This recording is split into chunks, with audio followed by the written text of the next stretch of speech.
Hey everybody, welcome back to a spooky episode of Underrated. I am Alan Torres, and as per usual, I am joined by my awesome co-hosts, Ariel Ortiz and Derek McDuff. Hey, how's it going? And today we're going to be talking about an underrated film very, very close to my heart because it is spooky season and it's going to be Halloween 3, Season of the Witch. Happy, happy Halloween, Halloween, Halloween, happy, happy Halloween, silver shamrock. Nope. Nope. I was like, oh, yeah, No, not that one? Wait, that's not the one. Oh, that's right. My bad. It's Halloween 4, The Return of Michael Myers, which is also a great underrated film. And we're going to be talking about that one instead. So, to jump right into it, came out in 1988, 10 years after the original Halloween, directed by Dwight Little, and starring Donald Pleasance as Dr. Loomis, as before, and introducing Danielle Harris, who plays an amazing, incredible, who does an incredible performance as Jamie, the little girl being stalked by Michael Myers. So pretty much, in this one, it takes place right 10 years after Halloween 2, which also takes place at the same time as the first movie. And Michael Myers is comatose in an insane asylum, and he's getting moved over to another hospital. And during that move on Halloween Eve, he escapes and goes back at it and starts his carnage all over again. So, without further ado, I want to hear what you guys thought.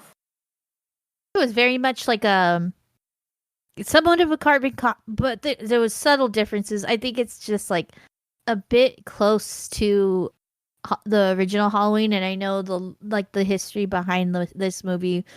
Kind of, I'm not surprised by that because I've heard that through you, Alan, that they kind of Halloween 3 was kind of like supposed to be more of an anthology movie, but people were more expecting more Michael Myers. So with 4, they returned literally returned to Michael Myers, and I think because of that reason, they kind of also had like a little bit of an outline of the original, or even the second one, like adding to that lore that is no longer canon in the new movies of a familiar kind of relationship between Michael Myers and then his main goal that he's stalking and stuff. But then also some of the kills were very similar to the original as well, like which the kills on these, like they're similar to the original, but they're more insane and like more Very like graphic. Face-ripping graphic. Yeah, but not just that, but then like how does that even work? Like the mechanics are just bonkers. Like for specifically with the similar ones, like in the original, there's that famous kind of kill where he like stabs somebody through the chest and like literally like pins them to a wall. With this one, he does do the same thing of like pinning somebody to the wall, but it's with a shotgun. It's like, how does a shotgun? I was like, Michael Myers can't use a gun, and then it's like, yes, he can, as long as it's a blunt force object. I was like, fuck. But how does it pin somebody to a wall? How do you get a shotgun into a wall like that? That's the part that I was like, what? Like, I really thought he was So gonna great. blast her away, and then instead of like blasting her away, he just like whoom, like that, like into the wall. And I'm like, what? So yeah, it shows like Michael Myers is like being like a bit OP of a character in this. Like he's like ripping people's faces off. He's like launching people through like, I think like the first time him and Loomis kind of like met up at the gas station, like he yeeted Loomis like across the parking lot. And yeah, it's just very much a more far-fetched version of the character than I've seen, which I'll kind of like be transparent here. But yeah, like I watched the original with you guys for You've Never Seen, and then of course watched the new ones also with you guys in theaters. And then my first exposure to this one was actually when we went to Universal Halloween Horror Studios Nights, Halloween yeah. Horror Mhm. Nights last year. This was a maze. And yeah, and then like so I kind of like read the synopsis for the next one for 5, and like how it just goes to kind of like a more mystical kind of like element of like soul transfers and all that, and like or not really soul, like kind of like similar to Harry Potter and Oh yeah, seeing in that's like Voldemort's the sixth mind. one.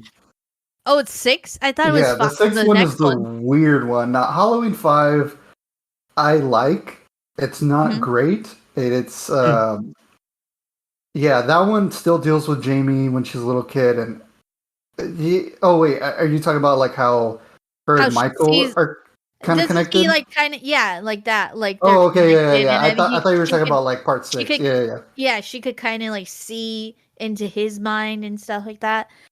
It's kind of like awkward. The beginning of this was kind of awkward, of like kind of killing Jamie Lee Curtis's character like off screen. Essentially, like, oh yeah, she had this kid, and then they don't even say how her and her husband died unless that's something that's told in the I think they 2 or briefly something. say it was a car yeah. crash. Like Yeah, it it's a was a blink car and Oh, you'll it was miss a car it. crash. Yeah. Oh, okay, Mhm. okay. Yeah, very weird, but it was enjoyable. But yeah, I really really felt bad for Jamie, of course. Like, Mhm. and I would have, it would have been a little bit nicer, but it wouldn't have been a Halloween movie if something wacky didn't happen at the end, where in this one it's like, oh, Jamie like killed her foster mother and stuff like that, and like, oh, like she's like it's like a family trait or something like that. And yeah, it's just random. But it's an enjoyable movie. I do think that like I would enjoy 3. Just I haven't watched 3 yet, but I do think that like I might enjoy 3 a bit better when I ever get to see it. But yeah. Yeah, so for me, like I've talked about on this show before, how horror isn't usually my genre of choice, especially slashers. I feel like are really tough for me. And my first experience with this was also when we went through the maze at Universal, and I was like, this is a really cool maze, and that's kind of what got us talking and eventually landed us on doing this episode of Underrated for for our Halloween episode, because this is coming out on actual Halloween, so we had to do a Halloween movie. But I think this is, for me, everything that I want from a slasher movie. When I watch a slasher, I know it's not going to be fucking high art. I know it's not going to be like some fucking avant-garde Stanley Kubrick shit. But if I can get just a movie where it's like, here's the bad guy and he's fucking and just bring it back to base. Like a good slasher movie for me is one where it's just back to the basics of, here's the thing, you don't need to overcomplicate this shit. And that's why I really like that this one was kind of a throwback to Halloween 1, the original 1978, I think you said, right, Alan? Mhm. Was the one, the original? Yeah. So I love that it was very reminiscent of that. It's like, okay, here's another babysitter thing, but it does enough new stuff with that. And I think, having it be this generational thing was a very smart thing, because the best horror movies are ones that play on things in the real world. And you brought it up in another podcast, Alan, about these people who are victims of abuse. Often they have been abusers have often been victims of abuse, and it becomes a kind of a generational horrible cycle. And you see that here, and that's why this ending for me was just so like when because starts happening, I was like, okay, like you said, Ariel, all these Halloween movies, these slashers got to end with a big. So I'm like, okay, we saw Alan, or we saw not Alan, we saw Michael. We saw Michael fall into the hole, so he's dead, and he's gonna come back at the end. Then it's just like, no, it's the little kid, and you think she's wearing the costume of Michael from that first scene. You're like, okay, that's an interesting little throwback, but it's actually telegraphing to the audience that no, this trauma is being continued, and that ending is just so like, it just fucking hits you, and you're just like, wow, this trauma has been continued Michael has been defeated, but the evil that he instilled has not. And I know that like the sequels, like you mentioned, Ariel, they kind of explain it away, and they have all these like it's like, oh, it was they had a mental link, and then there's witches and blah blah blah blah. To me, that stuff, it's fine. That can exist, but it's not interesting to me. That's like the loop when you see like a looper video or something. It's like, what happened at the end of Inception? It's like I don't care. I don't want to know what happened. This is the end because the ending. I love ambiguous endings that when they're done well because they're usually very metaphorical. And this clearly was that metaphor of continued family trauma being passed down, and it's with him having that link of him being her uncle. I don't really want to know what happens next or the reasoning of them trying to make Michael a good guy. I'm not interested in any of that. I love Michael just being this force of evil. And that's all he is in this movie. You don't really know what Michael is. You know he's her uncle, but they're just like, he's the fucking boogeyman.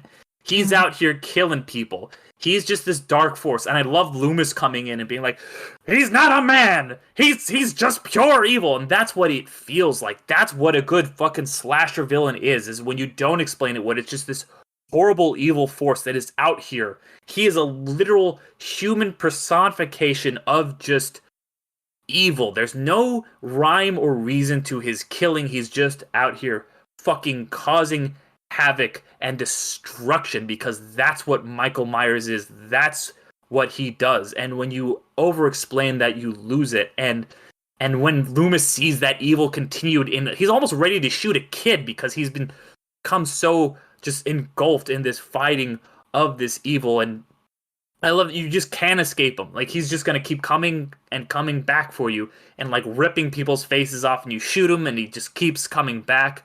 I thought all of that was fucking spectacular. This movie really, really was one of my favorite slashers, to be honest. I'm super happy to hear because this one, I joked in the beginning about Halloween 3. Halloween 3 is one of my absolute favorite, like, underrated films, but I feel like it's become this popular, underrated film. Yeah. So I'm kind of glad, Halloween 4 has a maze, and, it kind of has, like, a fan, like, a bunch of people like it, and so, a bunch of fans for it, and the thing was, I was like, Derek, I know you kind of gave me the option of, like, you want to do Halloween 3 or Halloween 4?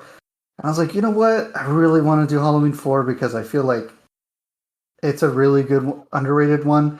I know, Joe Bob Briggs did it on Last Drive-In and stuff, but and AMC, when I was young, in my teens, they would always show Halloween 4 and 5 back to back almost every day during their, like, October horror fright fest kind of thing. Never showed Halloween 6 for some reason. Never did it. And I'd always watch them back to back, like, all the time. And I remember I enjoyed both of them, but I think at one point I just watched Halloween 4 and I was like, damn, this is really good. And I really dug this a lot more. Halloween 5 has, like, really weird things like Ariel was explaining. But this one, the more and more I watch it, there's so many great little moments that just kind of, like, honestly, it could have been a great trilogy, just Halloween, Halloween 2, and Halloween 4, just on its own. That ending, like you said, Derek, is perfect. Just the trauma moving on to Jamie. And it just has so many great moments, especially the beginning. One of my favorite openings of a horror film of all time is this one because of, like, it just sets the mood. So, yeah, you get the exposition of what happened from Halloween and Halloween 2 to this one. And then it has a great shot, or great shots, of just desolate kind of trees and Halloween decorations, and it's quiet. There's, like, no music. Usually, you think about Halloween with a pumpkin kind of melting, or, like, just a pumpkin there, and it shows, like, oh, John Carpenter, blah, blah, blah. But this one was like, we're going to go a different route, and it just sets up the mood, and it's such a great, like, I love to watch it right when, just that clip alone, I love to watch just to see it. Kind of sets up the mood for October. But yeah, this one, it's just, yeah, like you guys said, there's so much fun to it. There's so much, like, it kind of does from the original Halloween, but makes it its own. And I really think that Dwight Little understood the character as opposed to Halloween 5, where they try to humanize Michael Myers, and like you guys were saying, I Yeah. like Michael Myers being this evil force, boogeyman. Just you don't know what's up with him. You don't know why he's doing it, and just like how you were saying, Derek. This past weekend, I saw Terrifier 2, which I was really fucking excited about, and it's a super fucking graphic, but also doesn't take itself seriously slasher flick. Like, it's one of the goriest films I've ever seen. And the slasher villain, Art the Clown, kind of has that same ambiance that Michael Myers does in like this film, where he kind of has these weird abilities. I don't want to call them powers, but like you're kind of like, how the fuck do you do that? Just like how Ariel was saying, he stabbed the dude with the shotgun and got him stuck in the wall, and it's like, how the fuck do you do that? And the same thing with Terrifier 2, where like there's things where they don't explain it. You just go, he's just some fucking killer clown, and he's just massacring people, and there's really no rhyme or reason to it. And yeah, you end the film going like, what the fuck? Like, why? And at the end of the day, that's actually the scariest part. Why? Yeah. And I love that it just kind of hints at Michael. There's something supernatural about Michael, but they don't tell you. It's like, yeah, this is a guy who can like shish kebab you to the wall with a shotgun, and there's like he seems supernatural and immortal. We don't know why. And like you said, why is the scariest thing. We don't know what makes this guy tick, and when you try to give it logic and explanation, it makes it a lot less scary. Mm-hmm. I think that this movie in particular very much informed and inspired the new trilogy itself. Besides, like that entity of like of Michael Myers being like pure evil from the get-go of the new trilogy, and like kind of painting that light of Michael Myers that he just wants to kill. Yeah, Laurie Strode's is like his main thing because she's the one that got away, but along the way it's just like like a predator prey kind of situation with that. It's just like pure evil going towards her, and like that's, and then Laurie Strode herself as a character kind of steps into that Loomis kind of like ideology as well. And then of course we get the lynch mob in the new trilogy in the second movie. Evil Dies Tonight. Yes. Oh my god. When I was rewatching it, I was like, hey, look at that. Evil Dies Tonight. They did it before already. That's cool. Yeah. And much more subtle in this one. Yeah, absolutely. Are we sure about the subtleness? Because they freaking shot him up like he was at a firing squad at the end. More so than Halloween Kills. Kind of. Legit, yeah. The only thing is we didn't get the Iron Maiden of Haddonfield in this one. And if you guys remember in Kills, there's that fucking lady with the iron, like the clothing iron. Like she's just like, they're like, bring your weapons, we're gonna beat the shit out of Michael Myers. And she's just standing there with the fucking iron. Like, I love her. Most underrated character of Halloween. Yeah. And yeah, this movie I definitely see, while it's not, like its songs not sung by a lot of people, I think that it did, for the true fans of this franchise, I think it's a very important and impactful film because like, we see it expanded more, or like elements of it kind of sprinkled in the new trilogy. Yeah, like this movie, I think another reason it's so underrated is that it keeps getting buried. This movie has been like retconned out of existence 3 separate fucking times. Like that is wild to me. So it's just like, the fact that it's like, okay, it doesn't count in the H2O trilogy or the H2O whatever. It doesn't count in the zombie one. It doesn't count in the David Gordon Green. Like they just keep erasing it from existence. Oh, it's like that Simpsons meme. It's like he's already dead. Just like but they keep like trying to erase it from existence. But it's so good. Yeah, I feel like, even when I was like watching it growing up, I feel like everybody just thinks about the original Halloween and whatever came out at the time. They're like, oh, well, Resurrections fucking sucked, and H2O was pretty good, but it's fine. And like, nobody really thought about it. Everyone was kind of like, well, there's, Halloween, and there's that fucking weird ass one with the masks, Halloween 3. And I'm like, yeah, true. And then, sadly, like you said, the Rob Zombie movies came out, which he does a very strange homage to Halloween 4. And I'll be honest, I'm not a fan of the Rob Zombie Halloweens. I like some of his stuff, but it's very strange when you grow up watching Halloween 4 and you see Jamie, Danielle Harris's character. And then Rob Zombie goes, hey, you know what? I'm going to pay homage to Halloween 4, and I'm going to have Danielle Harris in this one play a teenager, and she has a sex scene in it. And I was like, that's fucking weird. Yeah, that's... Because, yeah, and she's like naked, and it felt very strange because I'm like, I saw you running away from Michael Myers as a child, and then now Rob Zombie's like, let's see her fucking this with me, and I'm like, why? Like, it's that was my biggest weird thing when I saw the remake. I was like, why? Like, I was like, cool, maybe you should have just had her.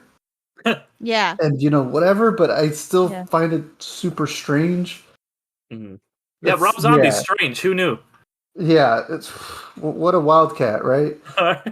But yeah, it's sad that that's kind of the only homage we ever get to Halloween 4. I mean, maybe I hope the David Gordon Green trilogy, the new ones, he took. I mean, yeah, I think he took a lot of inspiration from it for Halloween 2018, and Evil Dies Tonight for kills. But yeah, I feel like it would have been nice to, like, I don't know if her daughter's name is Jamie in the new trilogy. I don't think so, but it would have been nice to at least her, even if her daughter was still named Jamie, or her granddaughter was named Jamie, like even that kind of homage would have been a nice touch, That would have been really cool. Yeah, I can't remember the characters' names for the life of me. But Karen is her name. Karen, of course, that actress is Karen, of course. Yeah. I Say feel like goodbye she's always to these, Michael. Yeah. But I mean, in a way, they made Jamie's character an homage to Laurie Strode by naming her Jamie, Jamie Lee Curtis. I was like, I don't know if there's confirmation out there that is a thing. I read the same thing. It was like, I don't know, it was on Wikipedia. But seems legit. Yeah, I think it would be. Mm-hmm. And I'm gonna steal a little trivia from Joe Bob Briggs, because I was watching it I was watching the Halloween 4 on his last drive-in, and the guy who gets killed on the electrical stuff where he yeets him, I guess he has his own like dedicated website, and it's like just for him, just because his name's character? Bucky. Yeah, his name's Bucky, and they just have a website, and he has like a whole fan following just for that guy who's on screen for like 30 seconds. Mm-hmm. So I just wanted to throw it out there. I just thought it was so funny that I'm like, really? I mean, I guess that's how like buried this movie is. That like, when you think of Halloween, you think about the first one, not Halloween 4. And yeah, so I don't know. I just like how like, and it's so funny that it has its own maze. Like, yeah. That was so weird to me. Like, that was one thing when, like, I said it to you guys when we were going. I was like, why a Halloween 4 maze? Like, not Halloween 1, and it was just like right when Halloween Kills had come out. Not the new one, not the classic one, but this super fucking random one. And like, I didn't go on it with you guys that time. I went on it back in 2009. And I remember I was like, oh, this is pretty cool, but I still found it so strange that I was like, this time around, I'm like, why not make one for the 2018 Halloween? Yeah. Or Kills, like you said. I'm like, I guess, but maybe someone at Universal just loves the fuck out of 4 and was like, I need to have this. Maybe they were trying to show, like, look, this one is so fucking underrated. You guys gotta fucking make the maze, specifically about it. Because did they have in the maze? I don't remember it because it's been over 10 years since I've been on it. Did they have Jamie running around in it like a little girl? Yeah, Jamie pops up at least the end. Like, she's at the top. It's like really it's like after she's killed, right? Oh, okay. Yeah. She's at the end at least. In that maze too, there's like a hallway of like, because I get it. Yeah, because there's that moment of like multiple Mike Oh, Myers. yeah, the Yeah. Nope scene where it's like the kids wearing the fucking Michael Myers masks, and Loomis is Yeah. like, there's everywhere. They just Yeah. Yeah. That's yeah, right. yeah. That's right. Which No. But there's like a hallway of like, those mirrors that like Hmm. go in and out of like transparent, non-transparent. There's like a hallway in the maze that's like multiple Michaels, and I'm like, why is that? There's not like a fun house kind of scene, Yeah, but I I'm was like, oh, waiting it's for that probably it's funhouse like an scene. Yeah. homage kind to that like Mhm. all those like teenagers wearing the masks Yeah. and stuff. So yeah.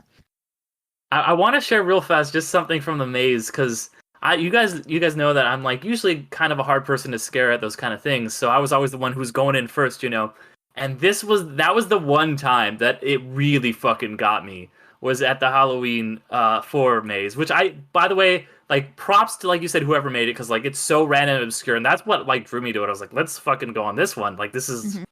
but and if you plan on going on the Halloween for maze like soon, just skip past this.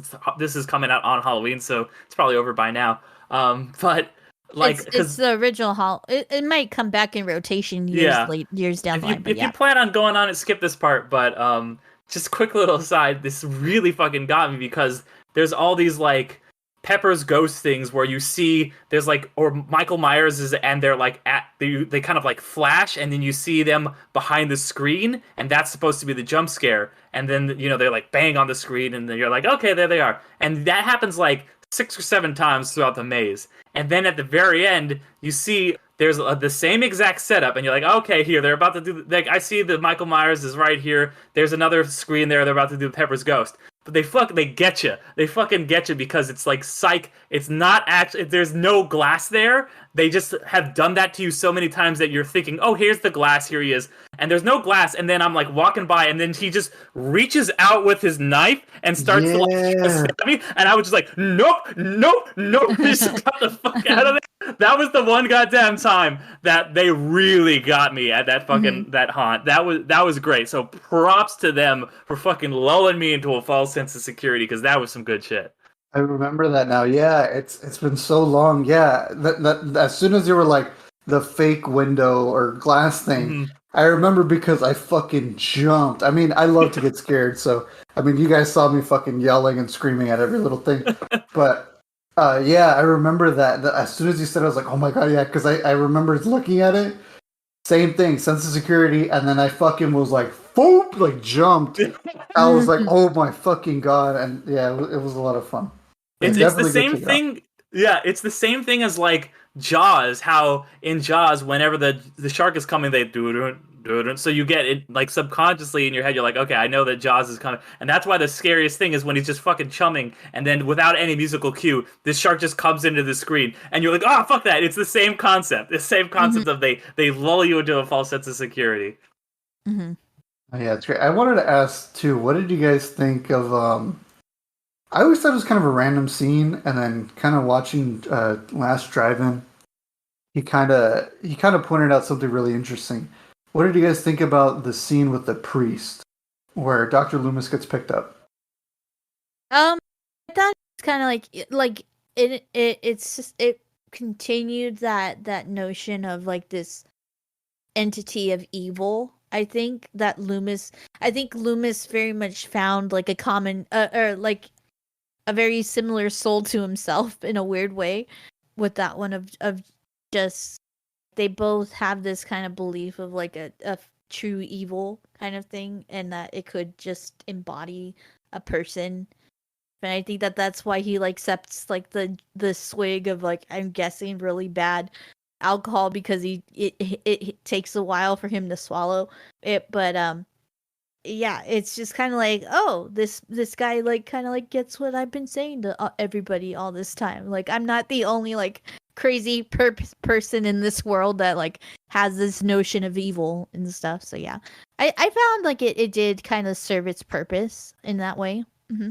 Yeah, yeah. I took a note on that scene because I thought it was great. I loved that scene because, like all the stuff Ariel's saying, it really does drive home the purpose of like there is this just like evil out in the world, and this guy is so obsessed with it, and he is kind of a mirror for Loomis, and how Loomis is just like, yeah, he is so one-minded of like, oh, I just have to destroy evil, and that's all that he thinks about. That he is just kind of like, even though he is a priest, he's just like lost all other morality. That he's just like fucking like swigging like probably like some terrible bourbon or whatever while he's driving, and it just like is kind of like this insane obsessive. And so that's what Loomis is or is has already become or is becoming, because by the end of the movie you see that Loomis has kind of lost that morality where he's ready to shoot a kid because like he sees Michael in her and he sees that same evil, and he is that kind of obsessed with destroying evil that he has lost his objective morality.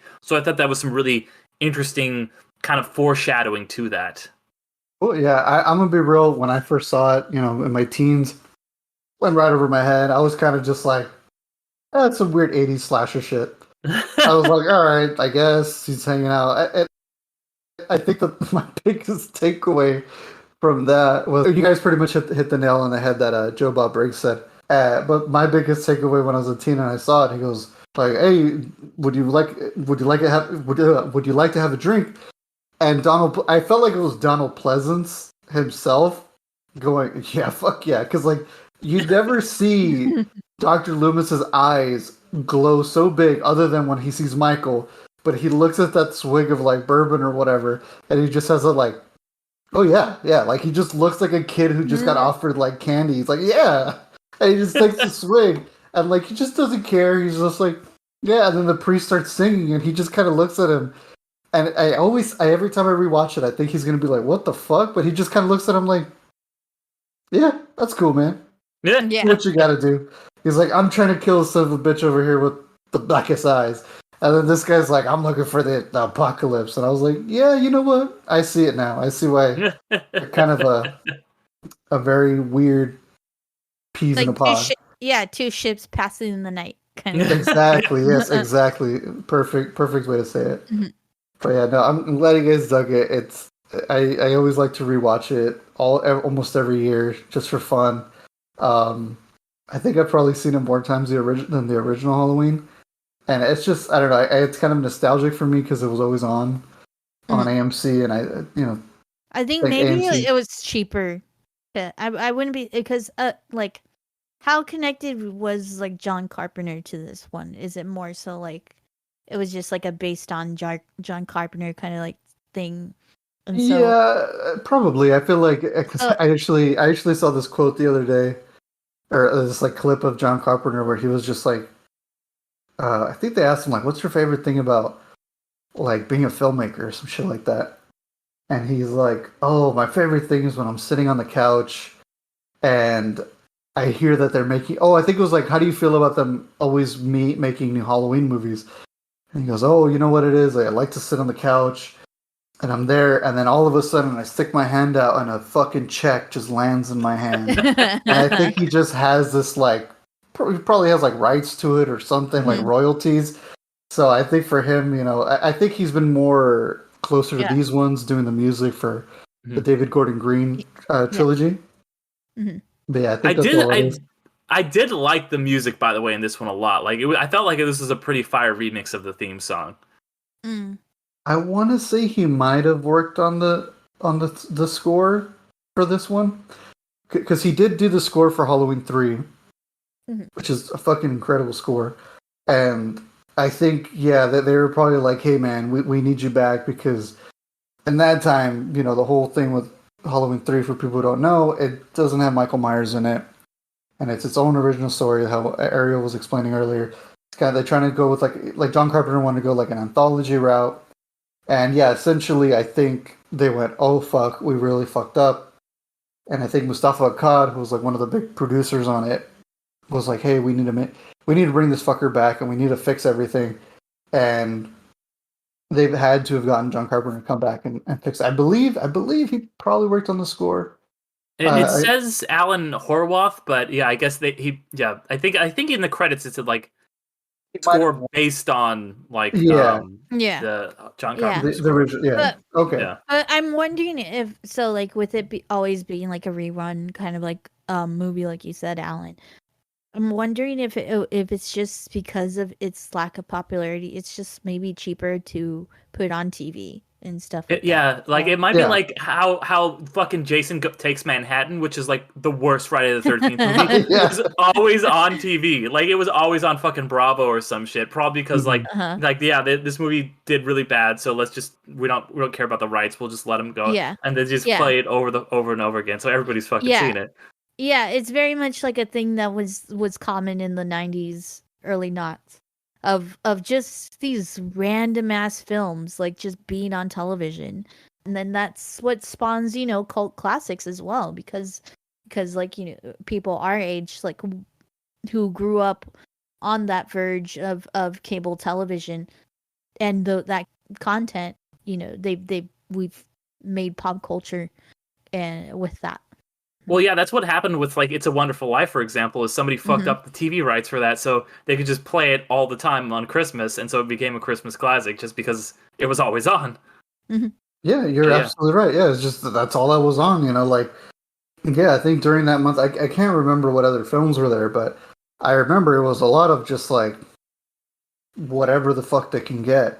Like I vaguely remember the other films because like I swear they showed Halloween 4 and 5 like every other day, and then closer to Halloween they would show like The Thing or Hellraiser, something like a bigger one. But they're like, we only have Yeah. this and this, and then Halloween day, Halloween night, they would just show fucking Halloween 24 hours like the whole Yep. time. Mhm. So yeah, like that's all we really had. I mean, this I don't mean to be that old guy and be like, well, my generation, but yeah, at our time, like that's all we really had. Whatever was on TV, we didn't have the chance to go and find it. I mean, yeah, we can go to a video store or whatever, go buy DVDs and stuff. But when you're a kid and you're a teenager and you're like, well, I'm just gonna watch whatever's on TV, and you watch whatever's on TV. Yeah, exactly.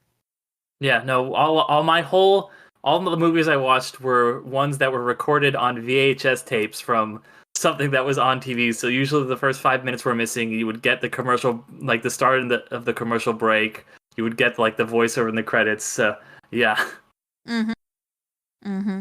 I mean, that's kind of how Fred, one of our old hosts, and I would watch like anime and stuff. Like, they'd show anime at like 2 in the morning, and he'd pop in a VHS and record it, and we would always, like you said, we'd miss it. Like that's the only way we able to watch it. It's like, oh, look at this new anime, like fucking Tenchi Muyo or some shit, and we're like, well, if we want to watch it, that's either have to stay up 2, 3 in the morning to watch it, or fucking record it on VHS. Yep. No DVR. Mhm. But yeah, no, I really appreciate you guys checking it out and watching it. As much as I love Halloween 3, I feel like this one really deserves a little bit more love. And if you want to hear some trivia and everything about it, go on. This is no plug at all whatsoever to Shudder. I'm just a big fan of Shudder and Last Drive-In. But they have an episode for Halloween 4. They also do Halloween as well, the first one with Joe Bob Briggs. So definitely check that out. It's a lot of fun. And yeah, you guys have any last things to say about it? No, I definitely see why it's like not just a cult classic, but a Halloween like like a Halloween fan favorite because of like the reminiscence of the original, but then also it adds a little bit more lore to it. Yeah, definitely. Even if you're a skeptical slasher person like I am, I think this is worth a watch, especially in the spooky season. Mm-hmm. For sure. Absolutely. I would recommend if you want to watch some Halloween movies, Michael Myers, definitely Halloween 4. I really like the new ones a lot too, so I'd recommend Halloween 2018, Halloween Kills.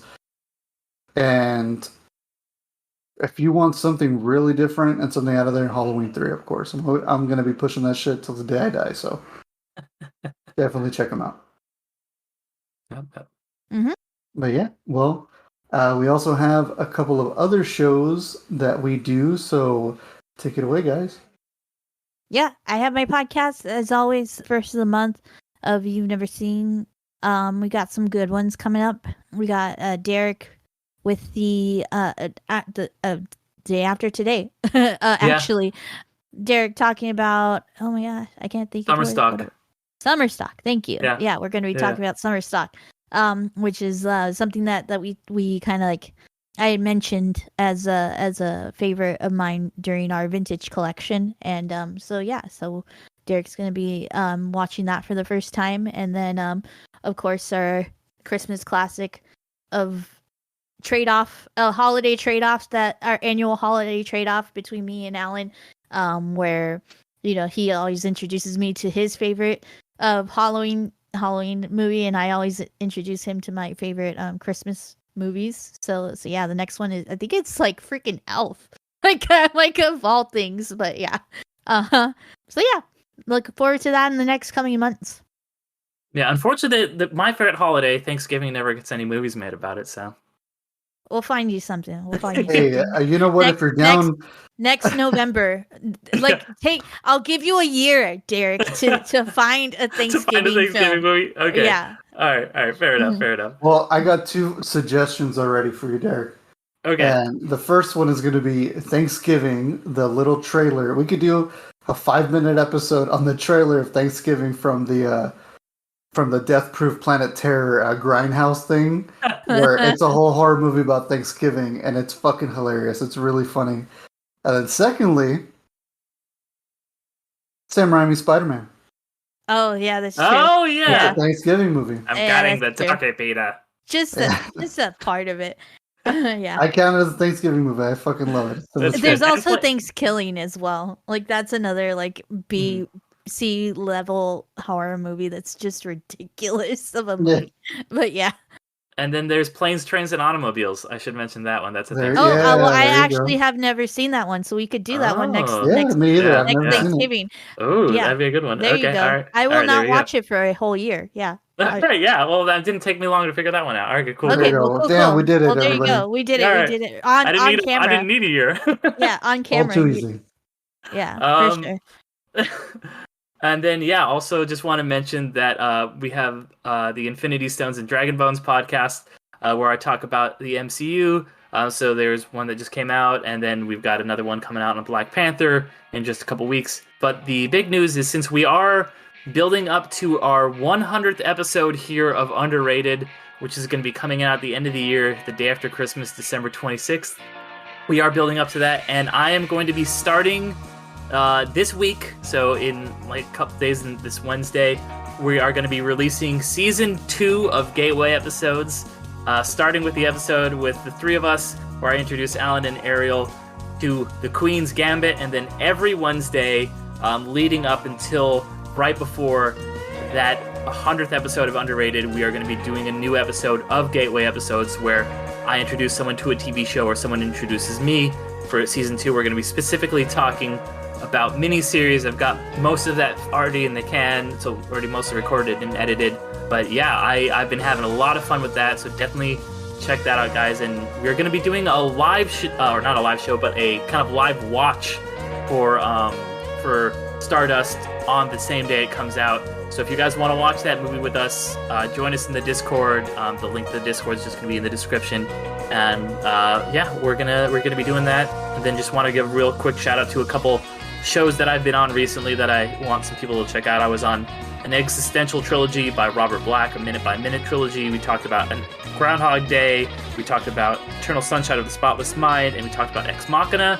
So I talked about minute 29 of all of those. That was a lot of fun. I was also on a Cozy Christmas podcast recently, which I think I mentioned in the last episode. And then I was on a podcast called D54 and one called Common Ride with Me, where I talked about RoboCop. And then, of course, I have to mention that I was also on a friend of the show, Matt's podcast, the Matt and Mark Movie Show. Got to go on there and talk some more about Werewolf by Night. I had a ton of fun with that. So shout out to a couple of my podcast friends. I've been on all those shows. And then, as always, I'm on the show with my friend Damien, Can I Say Something, where we kind of talk about recent pop culture stuff or just whatever we've been watching recently. So give some love to those guys as well, because they've been really cool and they've had me on. So yeah, but thank you everyone for listening, and happy Halloween, and have a very, very spooktacular day. Happy Halloween.